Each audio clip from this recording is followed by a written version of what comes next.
नमस्कार साथियों।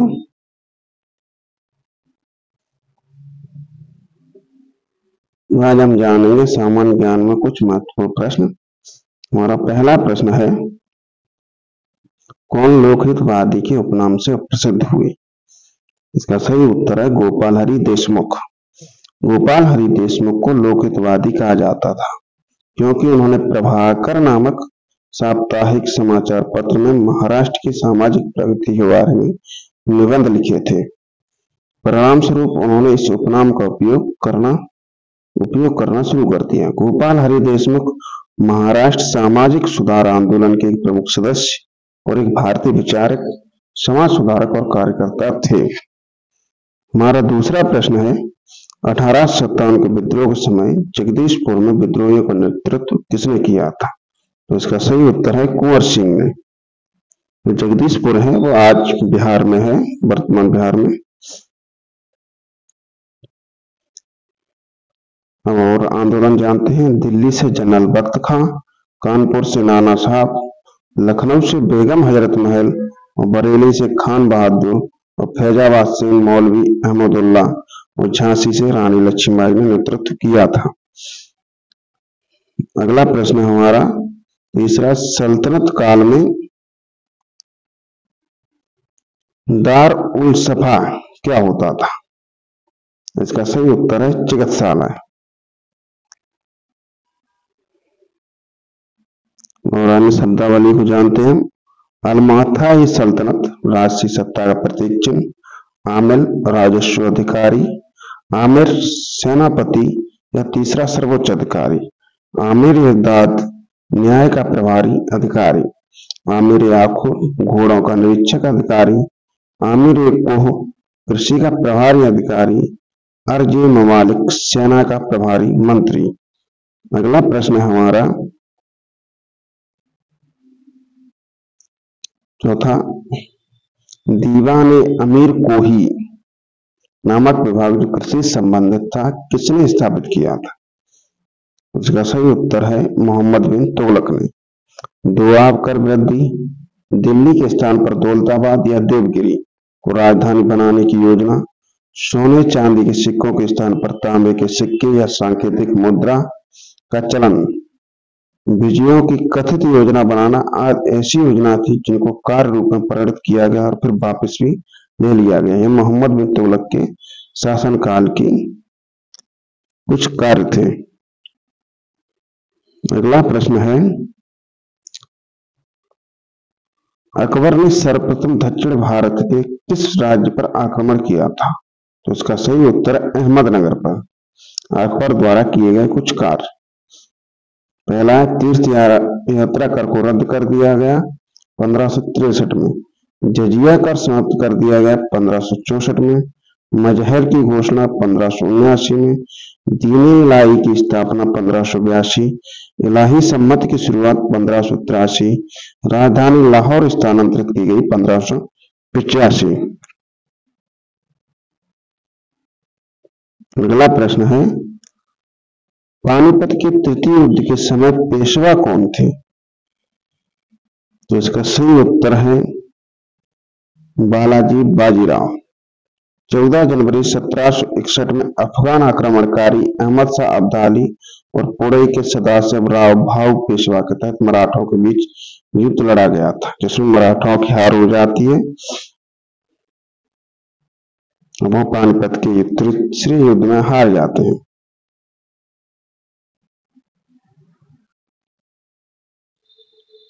अगला है सातवां प्रश्न हमारा, विक्रमशिला महाविहार की स्थापना किस वंश के शासकों द्वारा करवाई गई थी?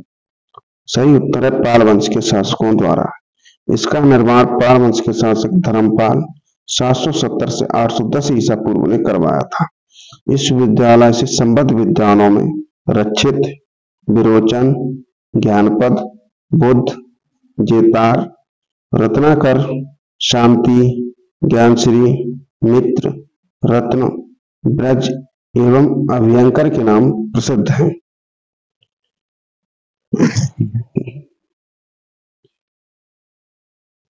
अगला प्रश्न है, तमिल में तोलकाप्पियम किस विषय से संबंधित पुस्तक है? तो इसका सही उत्तर है तमिल व्याकरण से।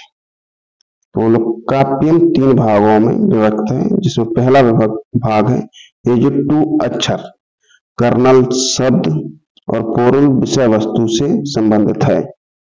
अगला प्रश्न, सूर्य और देवी गायत्री संबोधित गायत्री मंत्र किस ग्रंथ में है? तो इसका सही उत्तर है ऋग्वेद में। ऋग्वेद संहिता, ऋग्वेद सबसे पहला वेद है जो पद्यात्मक है।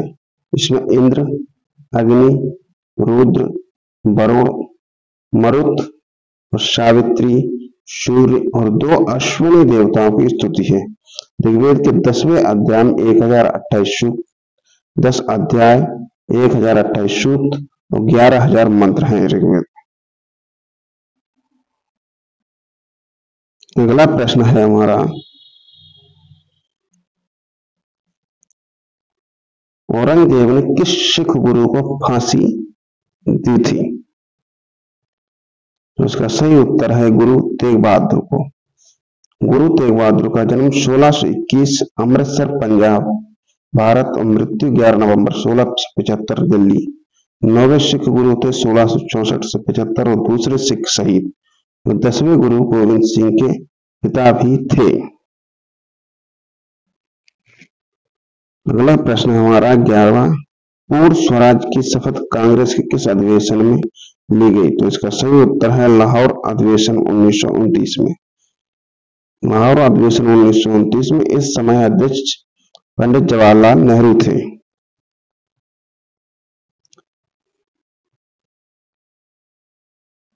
अन्य अधिवेशन देखते हैं। अन्य अधिवेशन में 1896 कलकत्ता अध्यक्ष राष्ट्रपति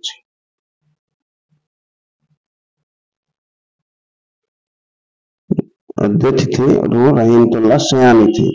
इस समय राष्ट्रीय गीत वंदे मातरम पहली बार रविन्द्रनाथ टैगोर ने गाया था।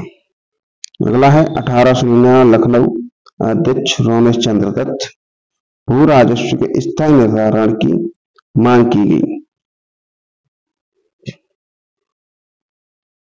अगला है 1901 कलकत्ता अध्यक्ष दिनसाई वाचा, पहली बार गांधी जी कांग्रेस के मंच पर आए। 1905 बनारस अध्यक्ष गोपाल कृष्ण गोखले, सरकार के विरुद्ध स्वदेशी आंदोलन की औपचारिक घोषणा। इस समय बंगाल विभाजन हुआ था, उसके विरोध में ये स्वदेशी आंदोलन को चलाया गया था। अगला है 1906 कलकत्ता अध्यक्ष दादा भाई नौरोजी, 4 प्रस्तावों को अपनाया गया। स्वराज, स्वशासन, बहिष्कार, आंदोलन, स्वदेशी और राष्ट्रीय शिक्षा पर जोर दिया गया।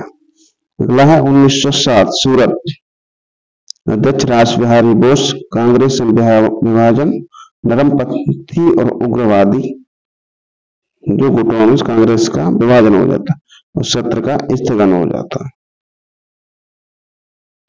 अगला है 1910 अध्यक्ष होते हैं इसके सर विलियम बेडरवन। मोहम्मद अली जिन्ना ने 1909 के अधिनियम द्वारा शुरू की गई अलग निर्वाचन प्रणाली की निंदा की। 1911 कलकत्ता अध्यक्ष बीएन धर, कांग्रेस अधिवेशन पहली बार जनगणमन का कायम। 1915 बंबई अध्यक्ष सर एसपी सिन्हा, चरमपंथी वर्ग के प्रतिनिधियों को प्रवेश देने के लिए कांग्रेस के संविधान में बदलाव किया गया। 1916 लखनऊ अध्यक्ष एसी मजूमदार, कांग्रेस के 2 गुटों नरम दल और गरम दल के बीच एकता, राजनीतिक सहमति बनाने के लिए कांग्रेस और मुस्लिम लीग के बीच लखनऊ समझौते पर हस्ताक्षर किए गए।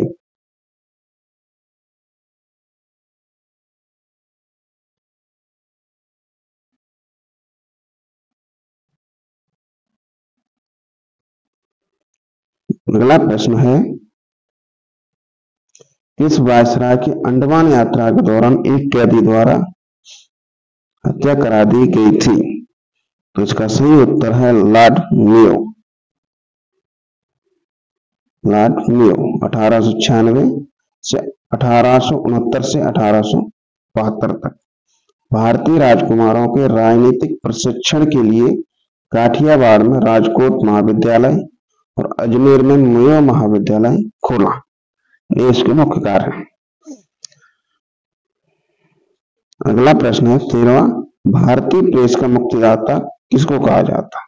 तो इसका सही उत्तर है सर चार्ल्स मेडकोप तथा लॉर्ड मेकाले को। अगला प्रश्न है भारतीय राष्ट्रीय कांग्रेस के सूरत अधिवेशन के अध्यक्ष कौन थे? तो इसका सही उत्तर है रास बिहारी घोष। सूरत अधिवेशन 1907 में हुआ था। सन 1906 में कलकत्ता कांग्रेस के वार्षिक अधिवेशन में रास बिहारी घोष स्वागत समिति के अध्यक्ष बने। अगले वर्ष उन्होंने सूरत अधिवेशन की अध्यक्षता की। 1908 में उन्होंने मद्रास अधिवेशन की भी अध्यक्षता की। अगला प्रश्न है बाल गंगाधर तिलक को भारतीय शांति का जनक किसने कहा था? तो ये वैलेंटाइन शिरोल ने कहा था। अगला है 16वां, 1904 में लंदन में अभिनव भारत की स्थापना किसने की थी? तो इसका सही उत्तर है अभिनव भारत की स्थापना विनायक दामोदर सावरकर जी ने की थी। उनके द्वारा किए गए के बारे में जानते हैं। 28 मई 1883 को दामोदर सावरकर जी का जन्म होता है। इसी तारीख को नए संसद भवन का उद्घाटन हुआ है।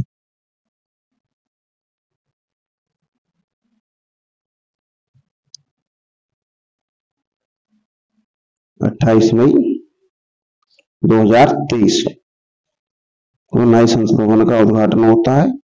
1904 में उन्होंने अभिनव भारत नामक संगठन का गठन किया।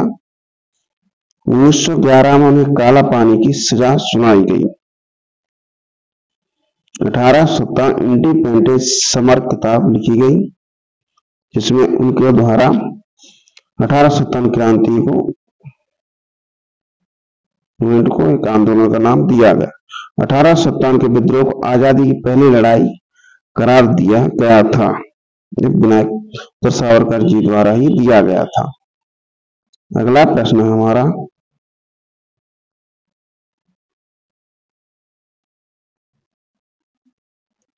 अशोक आंदोलन शुरू करते समय भारत का वायसराय कौन था? तो इसका सही उत्तर है लॉर्ड चेम्सफोर्ड। 1916 से 1921। इसी के समय मॉन्टेग्यू चेम्सफोर्ड सुधार या भारत सरकार अधिनियम 1919 आया था। इसी के समय आया था।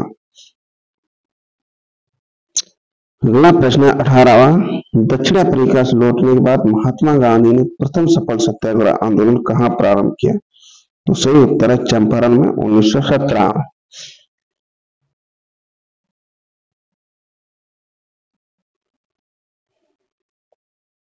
गांधी जी के नेतृत्व में भारत में किया गया पहला सत्याग्रह था।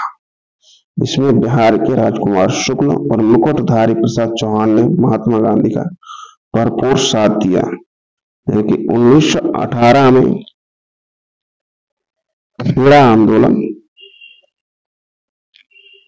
खेड़ा सत्याग्रह होता है।